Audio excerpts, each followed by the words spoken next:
YouTube, how's it going? The Go Dials is back. It's draft week. I got an updated mock with my predictions. There's a lot of buzz, a lot of smoke, a lot of rumors out there. We got to try to figure out what's real, what's not. We'll break it all down in this mock. Let's do it. I'm still predicting the Titans to select Cam Ward. I'm pretty sure everybody out there is predicting the same thing. Would be a shocker if it was anything else. Other rumors for the Titans, we heard they could trade up in the back end of the first round to get a receiver, but now it's sounding like they want to recoup that third round pick they don't have anymore. So could they trade back with their early second round? You could see movement either way with that selection, but we're expecting Cam Ward first overall. I still have Travis Hunter to the Cleveland Browns. Pretty sure a lot of people do as well. Maybe there's a small percentage chance they go Abdul Carter here, but I'm expecting Hunter. They like him better at receiver. So do I, but I like him, very much at both positions. And he is my number one player in the draft, and the Browns have an opportunity to get him at number 2. Abdul Carter, 3 to the Giants. There are people that believe it could be Shedeur Sanders, and they are very interested. So possibly, but how do you pass up on an elite talent here? They got to go Carter. I think there's a realistic possibility of them still ending up with Shedeur Sanders. We'll touch on that a little bit more towards the end of this video, but they can move up into the first round and grab him, or they could stay put and still wind up with them. The same source that said Michael Penix was not only going first but going to the Falcons is now saying that there's a likely chance it's only one quarterback, Cam Ward, taken in the first. Teams might not be that desperate to move up, trade away picks to get a quarterback at the back end of the first. So those teams in the second round could actually stay put. We'll see what happens. 4, I still have Will Campbell going to the Patriots. No new buzz on them. It just wouldn't surprise me. I've talked about it if they... Wouldn't surprise me, but it would be a surprise pick, I guess, to some if they went Ashton Jeanty. But if they feel that Armand Membu could play left tackle, they may prefer him over Will Campbell. I think chances are they go with Campbell at 4 as of right now. All right, a lot going on with the Jaguars' 5th overall pick. A lot of rumors, a lot of buzz. I'm currently still going to predict Mason Graham, but they are a wild card team at pick 5. There's been a lot of rumors. First, there was rumors about Ashton Jeanty possibly going there. It felt like smoke, but could be a possibility. Then teams within the league are saying this is a wild card team. There's a league executive that said, watch what the Jaguars are about to do.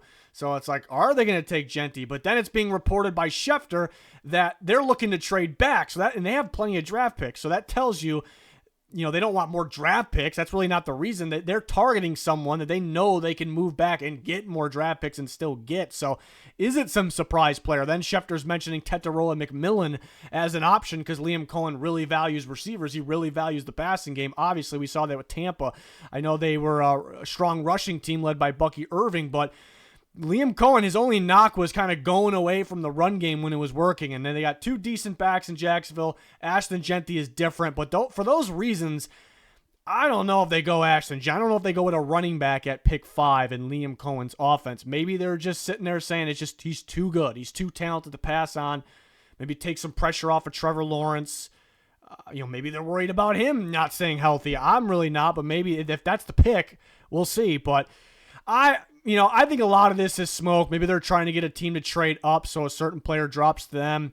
I'm going to stick with Mason Graham. Where I think they could be weird, where they could be a wild card team, is pick a defensive tackle not named Mason Graham. Those 3 other defensive tackles are combined with Mason Graham are all closer, to similar talent levels than people are talking right now. And there's our teams out there that have Mason Graham as the D tackle 1. There's teams that have Derek Harmon, Walter Nolan, and Kenneth Grant. I don't think the Jags would be in on Kenneth Grant, just my gut. But that could be the wild card move, but maybe Jeanty, McMillan, 2 totally different rumors, by the way. Like, Cohen values the passing game so much, the receivers so much that he's going to take McMillan, or they're taking Jeanty. I mean, they're completely opposites. So it just feels like smoke to me. We're going to stick with Mason Graham, but the 5th overall pick has become much more interesting. Raiders at 6. I'm still going to go with Ashton Jeanty, the star running back from Boise State, even though there's a lot of rumors saying something else, right? And there's a lot of people reading into how Pete Carroll's acting, what he's saying, what he's done in the past in drafts, and those people are convinced they are not taking Ashton Jeanty anymore. So maybe I'm still believing this pick. It seemed very obvious for some time. Now draft week hits and it's not, but A lot of buzz about them potentially going offensive line. Armand Membu's name pops up. He'd be an upgrade at right tackle. And then you have Colton Miller needs an extension. The Raiders haven't offered it to him yet.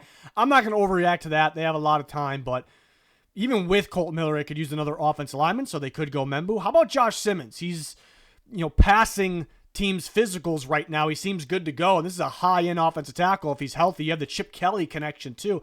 That could be a surprise pick. And then I mentioned in the past that Jahdae Barron could be a surprise pick for the Raiders. Seems like a Pete Carroll pick.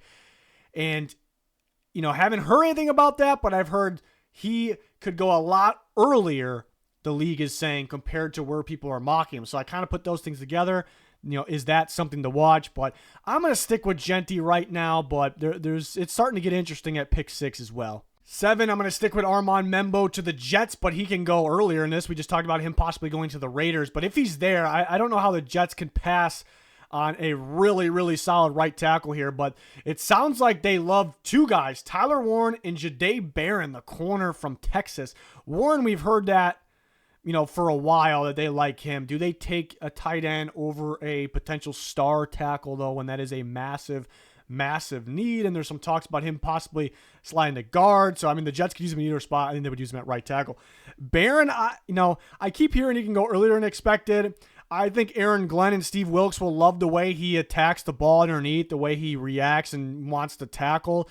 But those 2 coaches are big man coverage guys. Jahdae Barron, Texas defense was all zone coverage, and this is a zone coverage corner. I don't want him in press man going down the field. It's kind of his only knock, going down the sideline one-on-one with the massive receiver. Other than that, he checks a lot of boxes. So I'm not going to buy that one unless those guys are converting to way more zone coverage and we don't know about it. So I think it's Membu or Warren here, unless somehow Membu goes to the Patriots and Will Campbell's still here. Do they go Warren or Will Campbell?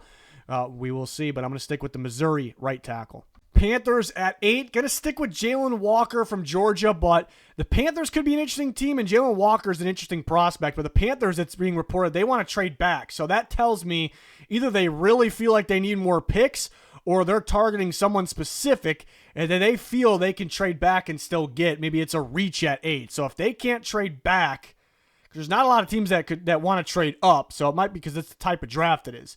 The draft is stronger. Like, there's a lot of guys similar in grade down the line there, and the rest of the first round, the second round. So if they can't trade back, maybe it's a surprising pick. Maybe it's someone they felt like they wanted to trade back to get, like one of the other edge rushers that are supposed to go a little bit down the list, like a Donovan Ezeraku, for just an example. But Michael Williams could be the pick. But then Jalen Walker is very interesting too, because he played more off-ball linebacker, but he rushed off the edge. Some people are ranking him super high, and I feel like that's because those people think he's going to make an impact in multiple spots, and he's probably going to be super productive with, tackle, sacks, just by the stats. But if you look at him as an edge rusher, there are better edge rushers. If you look at him as an a pure off-ball linebacker, I would argue even all the way down to Schlesinger is a better pure off-ball linebacker, even though Walker could do a lot more. So he's a tricky one. It's a little risky taking this early. I heard everyone likes his character, the way he interviewed.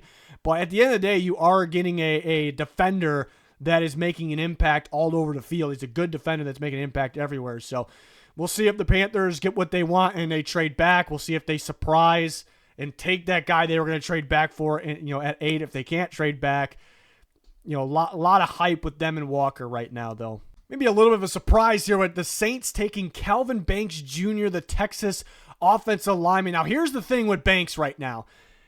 The teams in the NFL are saying they have the other first-round tackles ahead of Banks, at the tackle position.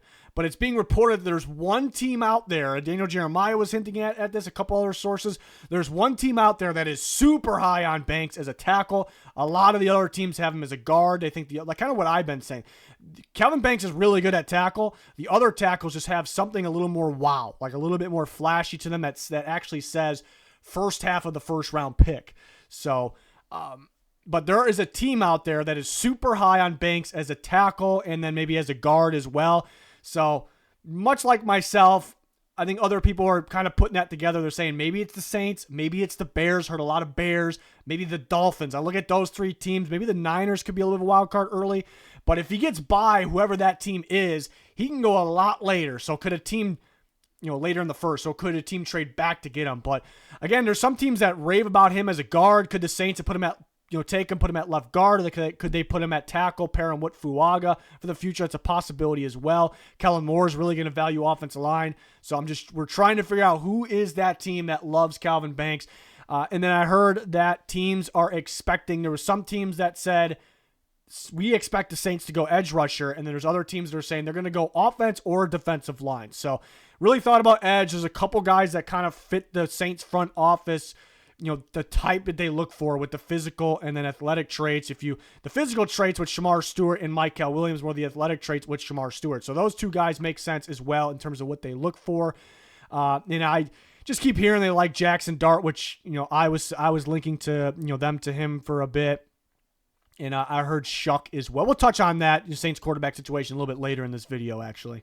10, the Chicago Bears go with Tyler Warren, the tight end from Penn State. A little bit of buzz about this. We talked about them possibly taking Loveland last time, just because I feel like Loveland is a little bit more of the separator type for Ben Johnson, like a Sam Laporta, maybe a better guy to pair with Kmet. But Loveland had some recent injuries, not super major, but you would think the Bears would bring him in for a visit, to check him off the list as past the physical if they were going to take him. They still haven't done that yet, to my knowledge. So maybe Warren's a little more likely. It sounds like the Bears really, really, really want Ashton Jeanty. It's not really a surprise. So if he gets here, they're going to take him. Like if we're during the draft, Jeanty's still on the board, Bears are on the clock, that's the pick. That's what's going to be the pick, you would think. What if Mason Graham's there too? Can they pass on him? I still think they would take Jeanty. But like we said, when we were talking about the Saints, there's a team out there. Most teams either have Banks at guard or they have him as the fifth offensive tackle. Some teams actually have Donovan Jaxson at tackle ahead of Banks. I love Donovan Jaxson at guard, but I think that's pretty crazy to have him at. But there's a team out there that loves Calvin Banks, and they're picking early. That's been reported. Seems legit. We don't know the team. My guesses would be the Saints, Bears, Dolphins, teams like that. So if Banks is there, do they take him and put him at left tackle? Most teams have him as a guard. It's an interesting situation with Calvin Banks, who can pretty much go anywhere in the first round of the draft. But as of right now, it feels like if Warren is there with the other guys that the Bears really like, maybe Banks, Jeanty mainly, Graham, then they pull the trigger on Warren here. 49ers at 11, Josh Simmons, offensive tackle from Ohio State. He is passing teams' physicals, the medical checks right now for most, if not all, of the teams he is visiting with. So that is huge news for the super talented offensive tackle. Rare explosiveness, rare quickness, such a smooth mover. He could get a little stronger to be able to anchor a little better, but he has moments where he bullies guys. If he's working forward, downfield, outside, he can use power. He has power, and he can bully people. Just anchoring is really the only issue. He doesn't have durability concerns. It's just a recent injury, which is tough. So Niners are one of those teams that met with them. This would look a little funny because they had a big thing this offseason. We're going to stop with the guys with durability concerns, injury concerns, but I don't think Simmons really falls in that category. I think he'll actually give them some Trent Williams vibes. He's not, as powerful as him yet, at least, and he's played right tackle, so he can play right tackle now. He can take over as left of the guy of the future when Trent Williams is done. This pick makes a lot of sense. Some rumors about the Niners looking to trade back. I don't know if that makes sense to me. I could argue either side. Like I have the feeling there's going to be somebody that fits the Niners perfectly and is just too good to pass on at 11. Whether it's Josh Simmons, Walter Nolan, Shamar Stewart, for me at least. I know not everyone agrees with that. And there's several. There's more than just that, right? The Niners have a ton of fits around this range of the draft. So do they trade back and risk missing on that? Like even all the defensive tackles, not just Walter Nolan. Kenneth Grant's worth this pick in my opinion. Maybe Derek Harmon. But then you could argue they could trade back and still get one of those guys because there's a long list of those guys. So we'll see. I don't think there's enough teams that want to trade up, but the Niners are in a pretty good spot in my opinion. They're going to get I would think they're going to get someone that really fits them, that really upgrades their team here at 11. 12, the Cowboys are a little tricky to figure out. I went with Matthew Golden here. They're badly looking for a receiver. I like Golden's explosive athletic ability a little bit more than the other receivers. I mean, a lot of buzz, not specifically with the Cowboys, about Emeka Egbuka, who would talk about, could they be interested in him? I keep hearing the Cowboys want to trade back, so they're targeting someone they know they can trade back for. Maybe that's Golden. I also heard a separate source say they're going for a guard. Like this, I almost tried to mock them a guard here. Like if Calvin Banks was here, maybe him and put him at guard, and then it's a kind of a bonus that he can play tackle if, Guyton's still not working out, but Guyton has a lot of upside. They're going to roll with him at left tackle. So Banks would make sense. And the other guard I thought of was Tyler Booker, but there's not a lot of teams that would take him just because he doesn't fit the athletic profile in the scheme that they run. So, I think you would trade back a bit to take him. But could they surprise if they can't trade back and take someone they were targeting in a trade back? But that could be Matthew Golden, but it could be Tyler Booker. It could be Banks if he falls there. Again, Banks... There's a team out there that really loves him. Is it the Saints? Is it the Bears? Is it the Cowboys? The Dolphins? I failed to mention the Cowboys when we were talking about earlier teams. So they're an interesting team here. I could see Michael Williams from Georgia as well. It just feels like a DeMarcus Lawrence replacement. Totally. I've mocked that before. They're tricky. I kind of can narrow it down who I feel their options are. I just listed them off basically. But which one are they going to do? And are they going to be able to trade down if they want to? But for right now, we go Matthew Golden at 12. 13, the Dolphins go Jahdae Barron. I believe I had this last time as well. Barron is supposed to go earlier. The league is saying he's going to go earlier than where people think he's going to go. But I've been mocking him up here, so I don't think it's earlier from where I've had him. But I've noticed anytime I mock him anywhere around this range, fans are like, you're way too high on Barron. But, if he gets by the Dolphins here at 13, he could slip a little bit. But this is an instinctive zone corner, explosive movement, big-time playmaker that can play outside, slot, safety even. But he got better moving to outside corner this year. So, you got to play him outside. You can use him in other spots. It makes him even more valuable. So, loves the tackle, gets downhill. Dolphins battling in a corner. Love the fit of Josh Simmons if he's there. Could they be the team that's high on Calvin Banks? He can play left guard and slide left tackle if Patrick Paul's not working. So, that makes sense as well. One of these teams up here, like I said, Saints, Bears, Dolphins, Cowboys, somebody, maybe Niners, I don't know, really high on Calvin Banks. The rest of the league views him as a later first-round guy. So who's going to be the team that takes him? But right now I have a different Texas Longhorn in Jahdae Barron to Miami. Colts at 14, Colston Loveland, tight end from Michigan. A lot of buzz about him. The last mock we did, I had him around the Bears pick. At the Bears pick, I was saying he's going to go in that range. And there was buzz then that the two tight ends are going earlier than everyone thinks. And now there's buzz specifically about Loveland that he's going a lot earlier than people think. He could go over Warren. We'll see. Just don't think the two tight ends. I think they'll both be off the board by pick 14. This is kind of where the second one goes with the Colts. Maybe they surprise. They go linebacker. They go something different there. But for right now, Loveland to the Colts at 14. 15, the Falcons go Michael Williams, the Georgia pass rusher. Another guy that teams are saying he's in, the league is higher on him than the media and the fans are right now, which I kind of been saying that. That's probably going to happen. I'm sure the league's higher on him than I am because they like big physical guys that stop the run. And I love guys that can stop the run. It's more important than people think, but he still has work to do as a consistent pass rusher, but he's really solid. Day one upgrades the run defense, and he has upside as a pass rusher. But the Falcons, Jeff Ulbrich type of guy here, the lengthy arms, the physical profile that he has could take him. But the Falcons do want to trade back, but I don't know if that's necessarily because they're targeting someone they can trade back for. I think it's more so they want more draft picks. They don't have a ton, and they weren't able to do a ton of work in free agency. So that makes sense. They're looking to trade back. Not enough teams want to trade up right now, but, so it takes two to tango, obviously. But there's got to be someone out there that could look to trade up around this spot. Cardinals go Walter Nolan, defensive tackle from Ole Miss. Quite a few options for the Cardinals to choose from, but you got to go Walter Nolan here. I do not see Jonathan, just my opinion, I could be wrong. I don't see Jonathan Gannon passing on Walter Nolan. He gives me, Jalen Carter vibes, but forget that. He's just an explosive defensive tackle with so much upside. I have him as my number one defensive tackle in the class. There's people saying that he's expected to go closer to the 20 range. Maybe it's because of character concerns. I think that's being blown up too much. There hasn't been any character concerns that I know of before this part. Maybe it's some teams leaking stupid information, so a star player like this drops them. But it just seems like a Gannon type of defensive tackle where they could upgrade. I don't see how he passes on him. But if he does, then I don't know. Maybe there are character concerns. We'll see. But hear people saying edge rusher for the Cardinals here. I'm not going to sit here and say no shot, but they have options. Of course they can get better there, but they have options. They add Josh Sweat. They bring back Browning. Remember they have Ojulari coming back from injury. They move Zaven Collins around a little bit. So, it doesn't mean they're set. They could get better, but I'm not really sure about that one. Walter Nolan, Will Johnson here. If one of the Georgia pass rushers drops to them, maybe because you can move those guys around. They're not just stuck off the edge, but I like Walter Nolan for Jonathan Gannon's defense. Bengals go Shamar Stewart, Texas A&M pass rusher. I could see him going a lot earlier in this, so this was kind of the bottom line for me. I haven't really heard specifically the Bengals love him or anything like that, but they definitely could use another edge rusher. Sam Hubbard retired. What's the situation with Trey Hendrickson?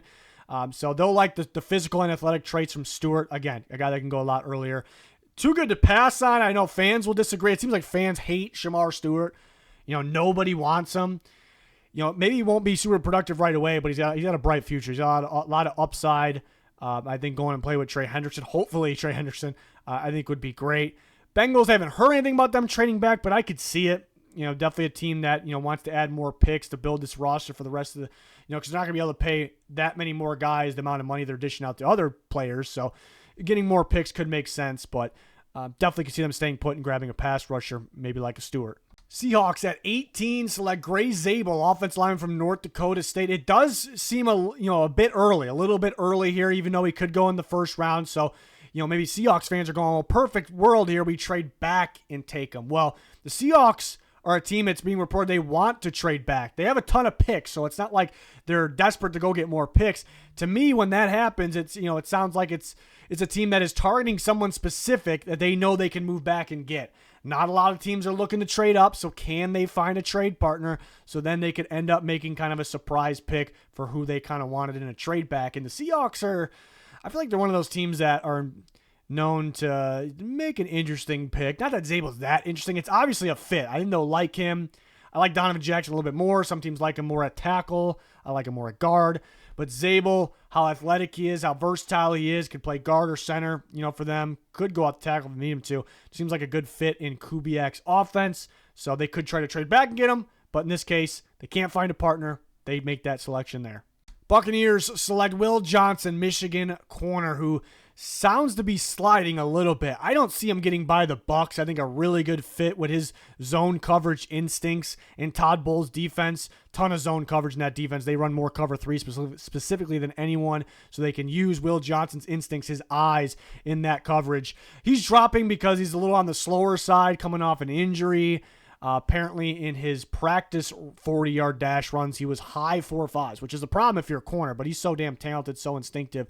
Buccaneers, sounds like they want to trade back. That makes sense, though, because they could use more picks, but I think if someone specific, someone special like a Will Johnson is there, they don't trade back. They stay put and take a guy like that. But I could see them liking Trey Amos. I could see them liking Donovan Ezeraku. Mike Green still on the board here. So they'll have options. Broncos at 20 go at North Carolina star running back Omarion Hampton. Now, I've been mocking pretty consistently Travion Henderson here, and it's just because it felt like a Sean Payton pick. Sean Payton type player in his offense. And a lot of people were jumping on board with that. I totally can see it still. It's just Hampton's just the all-around better running back. As good as Henderson is, Hampton checks a lot more boxes. He's more of your every single down back. Well, maybe Payton likes guys that, that aren't sure thing, get, all the snaps. Maybe he seems to be forcing a rotation a lot. But I don't, as good as Henderson is, I don't know how you take him over Hampton, who is more of the complete back, a potential star back. So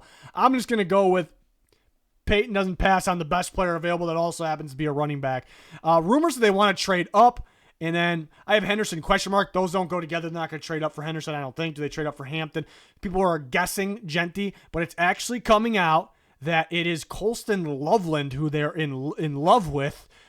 Even though they brought in Evan Engram, but I keep hearing they've done a lot of work on Loveland. They love him, and they could try to trade up to go get him. That'd be interesting. Is that worth going up, pretty far to get? But Hampton makes a lot of sense here. Can't pass on him. Going with that. 21, I still have the Steelers taking Derek Harmon. I feel like this is the latest he goes, but right before going to record this, I also saw some rumors that teams are concerned about the medicals for Harmon, which is completely out there. He wasn't injured, so I don't know what's coming from. Could that be Steelers or the Eagles' dirty work, to get them to, slide to them? That's almost what it sounds like. So I'm not really buying into that. A fantastic fit for the Steelers to pair with Hayward and be the next Hayward, possibly. Makes a lot of sense. They could go quarterback if they're that desperate. I talked about it last time. I don't see them having Shedeur ahead of Harmon or Kenneth Grant, guys like that on their board, And then some teams would go, well, we're desperate enough for a quarterback, so we'll take the guy lower on the board. I don't see Mike Tomlin doing that. That's just me, maybe. Maybe I'm wrong. Also heard they want to trade back, kind of recoup that second-round pick, perhaps. Definitely not targeting a quarterback if they really want to trade back. But if Harmon's here, I don't think they trade back, so we'll see. But I love that fit. I don't think he gets by that point as long as he's healthy, which he should be. He's always been healthy. So Harmon to the Steelers at 21 is what I got. 22, I still have Kenneth Grant, the Michigan defensive tackle, going to the Chargers. It's a fit with Harbaugh and Minter there, the Michigan connection. They badly need interior defensive line help. Grant comes in, stops the run at a high level right away, blosters the run defense just from one player, and he has some pass rushing upside. This guy is a freaky dude with a ton of upside, and those Michigan staffers that are now on the Chargers, since last year, obviously, they know it. They know how special Grant is and can be. It's got to be the pick if he's there at 22. Packers at 23, they go with Tetairoa and McMillan. They finally take a receiver in the first round. They can't pass on a guy like this, a big body guy for the outside, but where McMillan is underrated is going across the middle of the field. He has an extra gear when he does that for some reason, and he's not kind of lacking that in the outside right now, and that's the knock on him. But big physical receiver. He could go apparently as early as 5 now, so this is one of the more rangy first-round picks. He can go 5. He can go down here. It's going to be interesting, but I could see the Packers taking. Matthew Golden's off the board. I could see a lot of buzz about Emeka Egbuka right now. I could see them taking him instead. I could see Donovan Ezeraku, who played for Boston College, played for the Packers defensive coordinator Jeff Hafley, who was the head coach of Boston College before. So I could totally see that as well. But in this case, can McMillan really get by this point? It wouldn't shock me, but it's hard to predict that right now. All right, we got a bit of a shocker here. Vikings getting yet another receiver, and the Vikings very well could trade back. This is a team with only 4 draft picks, league least. They could look to trade back. They need a partner to do so. You could have teams looking to come up in the back end of the first round. There's always teams looking to do that. I've talked about it before. Could a team come get a quarterback, Shedeur Sanders, someone like that, get a 5th-year option on them? But like I said, the same source that had Michael Penix going to the Falcons last year, which was crazy, is saying that the opposite this year. Like, there might only be one quarterback goes in first round. The teams aren't as desperate to trade up to get the 5th-year option for these quarterbacks because they're not worth it. It's not a draft to trade up in. And actually, it's not that common anymore. The last time a team traded up into the first round for a quarterback to get the 5th-year option was the Ravens and Lamar Jackson. It worked out, but that's the last time it happened. So that's pretty crazy. So will the Vikings try to trade partner? I'm sure they can. And here's the other thing. Emeka Egbuka getting a ton of buzz. It just sounds like he's going in the first round. And there was a quote, from a league source, within the league saying that Egbuka is not only going first round, he's going to go earlier than some of the other bigger name receivers. So could he be the first receiver taken, the second receiver taken? We have him just as the 3rd receiver right behind McMillan, but he can go even earlier. So I'm kind of forcing Egbuka in the first round because that's where he's going to go. Trying to find a landing spot here. How about the Vikings? And again, they could trade back. Someone else can come up here and take Egbuka. But Jordan Addison could get suspended. The Vikings use 3 receivers as much as any. There's tons of teams that really only dish out big amount of snaps to 2 receivers. The Vikings do it to 3. Naylor was pretty decent last year at times. He's also dropped quite a few balls and touchdowns specifically. They bring in Rondale Moore, coming off an injury, could be a gadget guy. They could look to, and they don't have a lot of needs, they could look to add another big-time weapon for J.J. McCarthy. Jefferson and Addison both can play in the slot, but they've been playing a lot more outside lately. They had a slot receiver here in Egbuka. I could see it. I could see them trading back. It just sounds like he's going to go in the first round somewhere. Be very interesting to see where he lands. 25, the Texans select Josh Connolly Jr. Maybe they're the spot for Emeka Egbuka we just talked about. They badly need offensive line. I was thinking Connolly Jr. or Donovan Jaxson, one or the other. Just depends on if they're looking for guard more or tackle more, but I've heard there are some teams that like Jaxson better at tackle, and they might be even higher on him at tackle than they are Banks at tackle, for an example. So I think the Texans go offensive line here. Connolly still on the board. Adam Schefter reported that they're expected to be active in terms of trades, but he didn't specifically say with this pick. They could be, but just throughout the draft, watch them to work the phones. It doesn't mean deals for sure get done, but that was an interesting mention from Adam Schefter. 26, the Rams select Jahad Campbell, Alabama linebacker. The Rams are tricky to figure out. partly due to because from the lack of pre-draft information we get from the Rams. They don't do any top 30 visits. It's kind of how they've done things for a bit, there. But do they go Campbell? I mean, they have to start valuing linebacker way more than they do to make this pick, but I think they have to realize that's their biggest need. They got to get someone better there. And Campbell not only plays off the ball, but there are some teams that like him off the edge. Now, the Rams do have a pretty good duo of young edge rushers, but they have zero depth. Zero. So they could use Campbell off ball and off the edge on passing downs. You could put 3 pass rushers out there versus physical enough to slide inside on passing downs, and you just get a collection of pass rushers out there. We've seen teams doing that more and more. So it can make sense, even if the Rams don't value linebacker position in the past. They may start to. This could actually be a surprise landing spot for Emeka Egbuka. We talked about him. It just sounds like he's going to go in the first, but where is he going to go? They're another team that uses a lot of snaps for 3 receivers, and then their rotation is after the top 3. So they could pull the trigger there. They're an interesting team, but we're going to go Campbell at 26 to the Rams. Maybe another surprise here with the Ravens at 27 going Carson Schwessinger, the UCLA linebacker. I'm very impressed with him. He's super instinctive in coverage, really smooth mover in coverage, but where he's underrated is reading and stopping the run. This dude is rangy. He flies around the field. Feels like he's just getting going in his career. A lot of buzz about him going in the first round. The more and more I watch him, I'm going that this very well could be a first-round guy. Adam Schefter specifically, well, it came out before Adam Schefter's whole report that Schwessinger could go in the first round. Then Schefter agreed, and then he said, watch for the Commanders and Bills. And I'm like, I don't know if I see those ones as much as the Ravens. The Ravens could use an upgrade next to Roquan Smith. A bonus, Schwessinger says he models his game after Roquan Smith. But a little different flavor, type of linebacker next to Roquan. He can blitz. He can cover. They'll love that.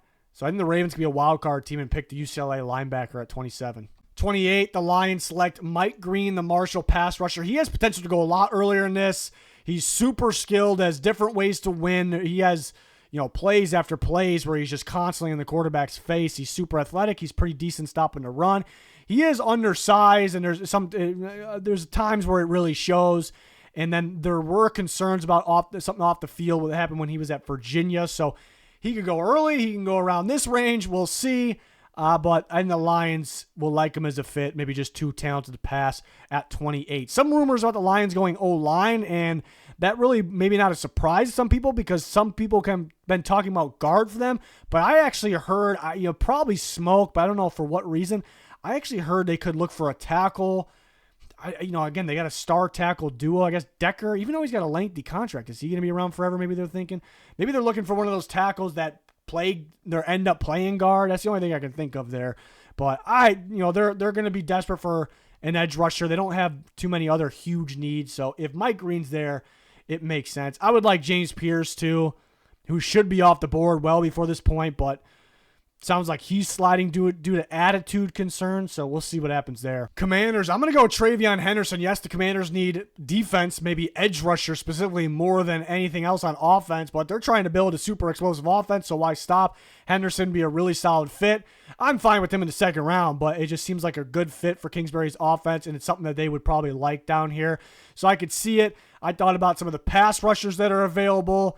They're looking to trade back perhaps, and that could make sense because they don't have a ton of picks because of all the trading they've been doing. And then Schefter reported that Schwessinger could be a surprise first-round pick like we were talking about on Twitter, and to watch for the Commanders and the Bills. I don't know if I see it because only 2 linebackers played a high percentage, and I mean, when I say that, I mean the third linebacker played very, very, very little for the Commanders last year, and they have Luvu and Bobby Wagner still, so they would draft Schwessinger just to sit on the bench. I don't know if that makes a lot of sense, even though, Wagner's probably maybe done after this year, but you just got your first-round pick kind of sitting waiting. I don't know if it would make some sense there, but there are some rumors about that. They may have to go edge here. I would love for my pick would be James Pierce. That's who they should do in this scenario. He's still there, great fit, but tough call. Maybe they're more likely to go Henderson, though. Bills go Trey Amos, Ole Miss corner, a really solid fit. Again, we've talked about the Bills used to be a huge cover 2 team, but they're starting to kind of go outside the box a little bit, do a little bit, mix it up a little bit. So I think Amos is perfect for that. He's really good in press zone, but really good in cover 3, which the Bills ran more of last year. Can play man, which the Bills are probably looking to do a little bit more than they were doing in the past. Overall, they're just trying to mix it up a little bit more, as they should. It's been kind of what's hurting them in the playoffs in the past, but kind of being too predictable on defense. So Amos would make some sense. And again, Schefter was reporting Schwessinger's a guy to watch in the first round, and he mentioned specifically the Commanders and the Bills. I could see the Bills more than the Commanders, but they just gave Bernard a big contract. I know Milano gets hurt every year, but are they that desperate for another linebacker right now? Are they going to value it after they valued it in terms of money just now, but they're going to value it that much. You use a first-round pick on one, and you just dished out a ton of money to Bernard. So we'll see. I think in this scenario, if Amos is there, that would likely be the pick, at least in my opinion. 31, the Chiefs go Tyler Booker and plug him in at left guard. Some rumors about them trading up and getting, the lineman, whether it's tackle or guard, they want to get their hands on a specific guy. They can try to do that. There are plenty of teams that want to trade back, so I'm sure they can get a deal done, but they could stay put and get someone. I almost had Booker going as high as the Cowboys at 12, which I totally could see. So he's a rangy one as well. He can go all the way up there. He can go down here, but if he's here, which is realistic, and the Chiefs would love to have him, and plug him in as a day one starting left guard for them, as Tooney is out, obviously, so they need to bring someone in. Eagles at 32 go Donovan Ezeraku, Boston College pass rusher. Now, there was a lot of rumors that Ezeraku is going to go way earlier than people think, and it still could be the case. Now there's rumors that all these other guys are going to go way earlier than people think. So not all those guys can go that early. So he can go as early as would be a surprise, but the Panthers at 8, or he can go around here. In this scenario, he did. I don't think the Eagles would pass on him. A really solid pass rusher fit in Fangio's defense. Adam Schefter reported that to expect the Eagles to be active throughout the draft. He didn't specifically say they're for sure trading in round 1. Just throughout the draft, they're going to work the phones, trade. Not really a surprise. Mason Taylor buzz. There's league source said he's going to go in the first round. We didn't have him here, but I'm trying to figure out who's going to take him in the first. Eagles, maybe Chargers. So maybe the Eagles there. Amon Wari's still on the board. James Pierce is still on the board. I like him more than Ezeraku. Maybe they would view Ezeraku as more of a fit. Pierce, super talented, almost became underrated all of a sudden, but apparently some attitude or character concerns. So does he slide? Somebody's got to slide. All these guys are like, this guy's got to go in the first. This guy's going way earlier than everyone's saying. Now Mason Taylor, Schwesinger's a new one, Egbuka. They all can't go in the first round, so somebody's going to slide through. There's going to be surprises. There's always surprises, and I feel like there's going to be more in this one than ever. But let's talk about some quarterbacks now. If I had to predict right now in draft week, I think Shedeur Sanders ends up with the Giants in some way, some form, ends up with the Giants. Now, I said it throughout this video, the same source that said Penix to the Falcons, it was completely out there, is saying that it's basically going to be the opposite this year. Teams aren't that desperate to trade up in the first to get a fifth-year option on a quarterback. They may wait. Doesn't mean no one's going to do it, but the Giants, I think, will either trade up to get Sanders in the first, get the fifth-year option, or not really to get the fifth, just to go up and get him, or they stay put and take him with the second pick in the second round. That sounds like it's realistic. There are some Jaxson Dart rumors. There's reports out there that they actually like Dart more than Sanders. They just do. And the reports that are coming out, they're almost saying it like it's a fact. So I think it might be more smoke. They've done a lot more work on Sanders. Again, I've said I think their A-plus plan in their mind is to get Travis Hunter and get Sanders. Now, it seems unlikely they get Hunter unless the Browns pass on him, but they can get part of that while still getting elite prospect in Carter. So my take right now is the Giants somehow end up with them, either the second pick in the second round or they trade up. And then Jaxson Dart, how about the Saints? I've been saying it's a fit. He's a much better fit than the other quarterbacks in this draft. For Kellen Moore's offense, and it's being reported now that they're in love with Dart. They're not going to take a quarterback at 9, but they're in love with Dart. And do they trade up? They can trade up in the end of the first round and get him. They can stay put. It's a little bit of a wait. I'm going to predict they trade up to early second. Remember how much movement there was early second last year? Early second was so much fun last year. All that movement, all the trading. The Saints were part of that with Kool-Aid McKinstry. I'm going to predict they trade up early second. They get Jaxson Dart. But there are rumors about them liking Tyler Shuck. Now, he's more known as a pro-ready guy, and maybe they don't have that guy in the roster. So if Dart is going to be better than Shuck, in my opinion, going to be better. So do they want that, or do they want a guy now who's more pro-ready? Shuck is the more pro-ready guy, a little more intelligent, has experience in different systems and played well in different systems, where Dart's really got to learn. I would like for him to – I think Dart, even without learning, would be better than Rattler right away, but I would want them to actually play Rattler right away and just sit Dart, and people are going to panic about that, but, shouldn't. So we'll see. That's kind of my take. And then do the Browns end up with Tyler Shuck? Shuck's supposed – apparently, Schefter reported that there are multiple teams that have Tyler Shuck as their number one quarterback in the draft, which is pretty crazy. But, I mean, if he didn't have any injuries, forget the age. Who cares about that? If he didn't have any past injuries, then maybe. I mean, he was supposed to be the next Justin Herbert, not actually, but I heard some of that hype when he was at Oregon. Didn't work out. Injuries. Tech goes to Texas Tech. He can sling the ball in that air raid offense, which is impressive for college. Injuries. Goes to Louisville, more of a pro-style offense. Plays pretty well. He has some bad hero ball moments here and there. He doesn't take sacks, but a lot of the time is out of panic because he doesn't want to get hit. So it's like positive and negative at the same time. So he's going to go somewhere early second. I'd probably say the Browns right now. Seattle could be a little sneaky. We will see. But there's my updated predictions for day one, which is coming up. We'll be live streaming that. We have more videos to come. We'll have videos throughout the NFL draft, grades, winners and losers, even undrafted free agency video after it's all done. Then grades. I'm probably going to do a final mock draft a little bit closer to the draft. Today's only Monday, but we'll keep you updated on our Twitter and here on the channel. But that'll do it for this one. Thanks, everyone, for watching. Goodbye.